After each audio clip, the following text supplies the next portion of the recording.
Now, we'll get to our panel to pick apart the political issues of the week. We're joined by Liberal Senator for South Australia, Alex Antic, and former Liberal MP Nicolle Flint. Nicolle, Alex, welcome to the show.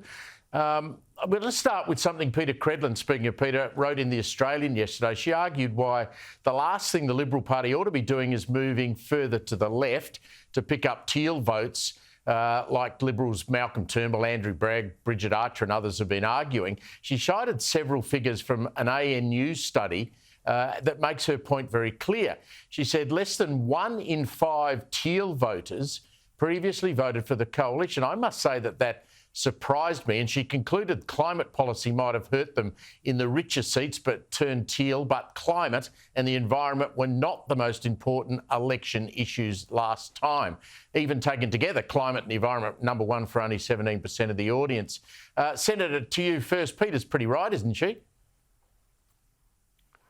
Yeah, look, Steve, she's 100% right. I mean, we've been saying this since the last election cycle, and I think it applied here at state level in South Australia as much as it did at federal level. You only have to look back at the 2019 election when the message was pitched squarely at the everyday Australians, the quiet Australians and the forgotten people, as Menzies said, to know how successful that campaign was. And even if you translate that forward into the last election, the MPs that did really, really well were those that were pitching that message of economic conservatism and even being prepared to fight the so-called culture wars, which the left love to pillory us, but they started it.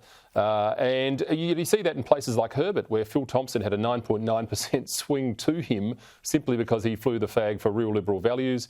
Many more examples of that all over the country. Peter's 100% correct. Nicolle, you'd know this as well as anyone else. You win in the middle, don't you? Yes, Steve, you absolutely do. And I note the wise words of former Prime Minister Tony Abbott, who said, Labor light, Liberals lose. The Liberal Party has to stay true to our principles, and we have to focus on our local community and the issues that matter to them most. And quite frankly, especially right now, cost of living, power prices, people being able to pay their mortgages or pay their rent are the issues that Australians are really concerned about. And I'm very impressed with the job that Peter Dutton is doing from opposition. And he has been focusing rightly on big issues that matter to the electorate, like nuclear power and how we're going to achieve net zero in a responsible manner, but also opposing the voice, Steve. This is all Labor seem to be talking about at the moment when we've got all of these very serious cost of living issues going on out there in the community. Well, Nicolle, I've got to say, no one pulls me aside when I'm out in public and says, listen, I want to have a chat to you about the voice. They also, I'd like to have a chat to you about my gas bill or my electricity bill, or how come my grandmother can't keep her heater on in the winter because she can't afford the power bills. I mean, cost of living is number 1, 2 and 3 issue in the country, isn't it? Yep, it absolutely is, Steve. And it's terrifying and it's deeply concerning that we have vulnerable Australians, especially our senior Australians, who are from a very frugal generation, who are opting not to turn their heaters on in what is a very, very cold winter this year. It's putting people at risk. And this is precisely the issue that Labor should be focusing on rather than their doomed voice campaign.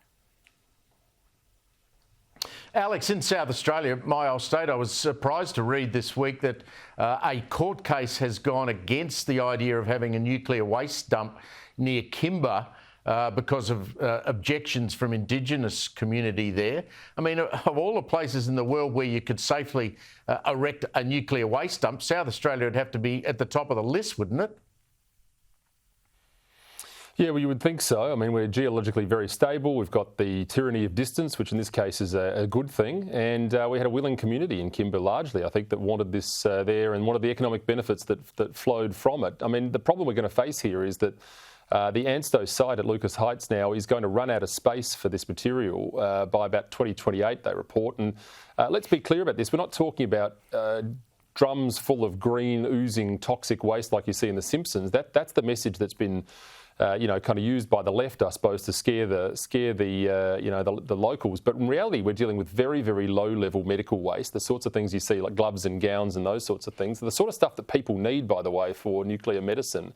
And, the government now is going to have to go back to the drawing board and find a way. Hopefully we see a solution out of this, because there is a real-world need for this facility.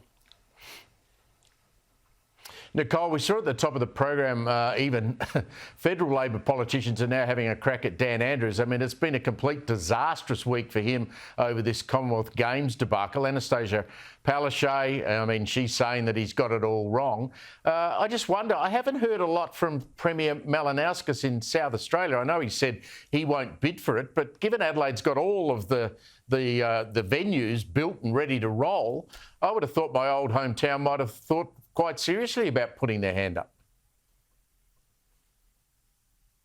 Absolutely, Steve. I'm really surprised because the Premier has taken on every single sporting event sort of known to humankind recently. He's brought the cars back. He's had the golf here. We had the AFL footy all played in South Australia over one weekend. Every single game was played here.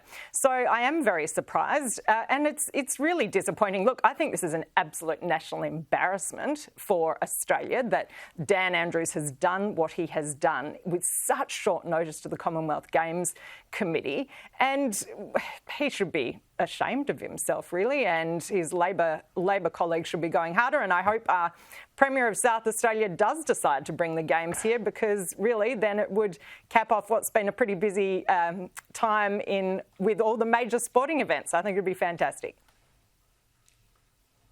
I'm not sure Daniel Andrews and ashamed of himself is possible to go into the same sentence. Alex, just before we go, I want to ask you about Mackay Airport today in Queensland. They've now started on their departure boards at the airport using Indigenous names on some of the departures, causing mass confusion among travellers. There seems to be quite a trend here. Obviously, you've got Fraser Island's been renamed Kagari. That's gone well. We've now ended up with dingo attacks everywhere. This is going to get worse, isn't it? I mean, I tell everyone, if you want to know where we're headed, have a look over at New Zealand. I mean, on their free-to-air TV, they even have their weather maps only using some destinations in Maori. I mean, is anyone ever going to ask us whether we want this to happen? And given that the voice referendum's coming up, if that gets up, you may not know where you're actually flying to. Yeah, it's a new trend. I don't like it. And I have to say, first I noticed this was during an AFL game when the two teams were named with apparently with Indigenous names of some sort, and I couldn't tell who was in front at half time. So that's where we're headed. That's a very small problem in the grand scheme of things. Not knowing where you're going on a flight is probably a more important one. But yeah, look, of course we are. I mean, this is really all being driven through a broader process. Corporate ESG and their diversity and inclusion targets, and every woke corporate trying to out-woke the other one. And this is the real-world effect of it. I mean, it becomes almost nonsensical. And, I just want to get back to Sydney and Melbourne. That's what I want to do.